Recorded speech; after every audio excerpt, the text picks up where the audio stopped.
네, 오늘 하루 온라인에서 가장 주목받은 뉴스만 콕콕 짚어봅니다. 어텐션 뉴스 김동빈 기자 나와 있습니다. 안녕하세요. 네, 안녕하세요. 네, 오늘 가져온 소식 어떤 건가요? 네, 첫 번째 소식은 백범김구 선생 거론한 박은식의 사과 요구입니다.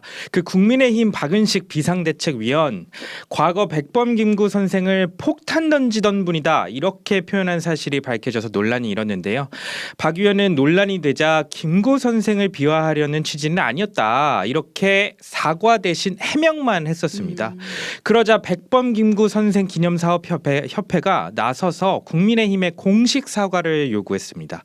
협회 측은 지난 12일 날 한동훈 국민의힘 비상대책위원장 앞으로 공식 항의 서한을 발송한 것으로 알려졌습니다.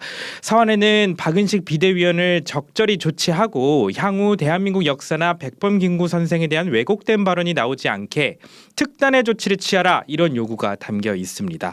박 위원에 대해 국민의힘 차원에서 엄중문책하라 이런 요구를 한 셈인데요. 앞서 박 위원 지난 2021년 SNS에 이런 글을 올렸어요. 이승만 전 대통령에 대해서 국익을 위해서 미국과 싸워가며 대한민국 건국을 쟁취한 거지라며 막장국가 조선시대랑 식민지를 막 벗어난 나라의 첫 지도자가 이 정도면 잘한 거 아니냐 이렇게 하면서 이승만 전 대통령을 추워 세웠습니다.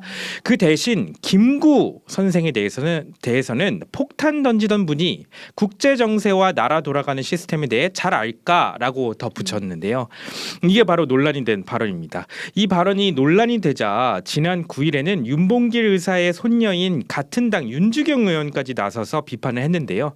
윤주경 의원은 자신의 SNS에 박은식 비대위원을 겨냥해 폭탄 던진 분이 국제 정세를 몰라서 폭탄을 던졌을까 이렇게 지적을 하기도 했습니다. 충분히 문제의 소지가 될 발언으로 보이네요. 네네. 네, 다음 소식은요? 다음 소식은 KBS마저입니다. 그 KBS가 뉴스 화면에서 대한민국 독도가 일본의 배타적 경제 수역안에 포함된 그래픽 지도를 사용해 논란이 일고 있습니다. KBS는 지난 14일 뉴스9에서 다섯 번째 소식으로 북한이 당일 오전 새해 들어 처음으로 탄도미사일을 발사했다 이런 소식을 전했는데요.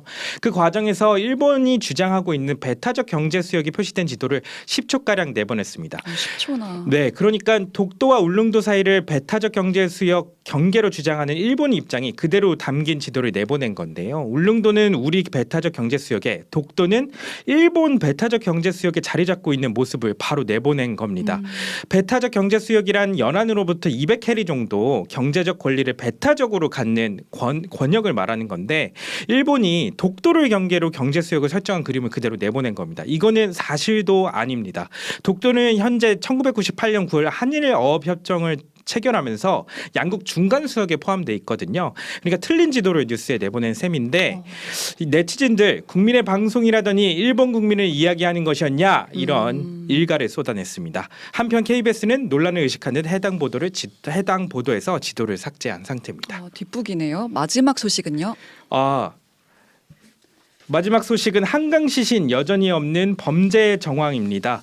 그 올림픽대교 주변 한강에서 숨진 채 발견된 30대 여성 사건 소개해드렸는데요. 경찰은 여전히 범죄 정황은 확인되지 않았다 이런 입장을 밝혔습니다. 네, 여기까지 듣겠습니다. 김동빈 기자 수고했습니다. 오늘 하루 뉴스 맥락 정다운의 뉴스톡이면 됩니다. 유튜브 노컷 채널 알림 설정하시면 매일 오후 5시 30분 실시간 참여하실 수 있습니다.